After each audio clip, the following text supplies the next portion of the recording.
আমরা এই মুহূর্তে পৌঁছে গেছি ডুমি হোমস্টে। শিটংয়ের একটি অত্যন্ত সুন্দর একটা হোমস্টে। এটা শিটংয়ের মিডিল শিটং বলা হবে। আমরা মংপু সেরে এসেছি। মংপু সেরে এই পাহাড় ছিলাম, এই পাহাড় থেকে নেমে এই দিক থেকে ঘুরে এই জায়গা থেকে নিচে মোটামুটি এখন মিডিল পোর্শনে আমরা আছি। এটা হচ্ছে ডুমি হোমস্টে। হোমস্টেটা বেশ সুন্দর। এবার আমরা সামনে থেকে কিন্তু এই যে গ্রামটা দেখতে পাচ্ছি, ছোট ছোট ছোট ছোট, ভালো করে দেখলে বোঝা যাবে, ছোট ছোট গ্রাম আছে। এই গ্রামের মধ্যে থেকে রাস্তা গিয়ে সোজা মংপুতে উঠেছিল। ওই মংপু থেকে আমরা চলে এসেছি।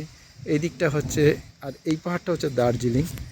এখন কুয়াশার জন্য ঠিকমতো আমরা বুঝে উঠতে পারছি না। কুয়াশা ঠিক না, মেঘে ভরে গেছে। এমনিতে তো উত্তরবঙ্গে এই সময় বৃষ্টি নেমে যাওয়ার কথা, তা বৃষ্টি হয়তো নেমে যাবে খুব তাড়াতাড়ি। আমরা এমন একটা সময় চয়েস করেছি যখন কি না বর্ষা প্রায় আগত।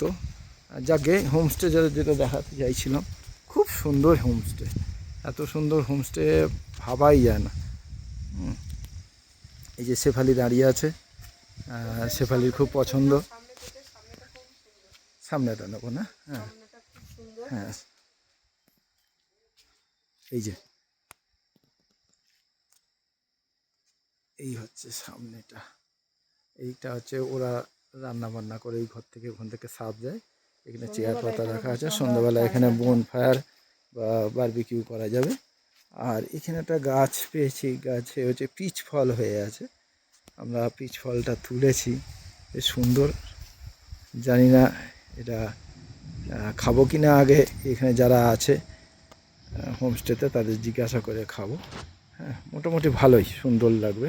আপনারা যদি আসেন এই হোমস্টেতে থাকতে পারেন। ভীষণ সুন্দর, ভীষণ সুন্দর, মানে সবুজে সবুজে একদম ভরে গেছে। ছোট ছোট গ্রাম, ছোট ছোট টিলা, এত সবুজ গালিচায় যেন বিছানো।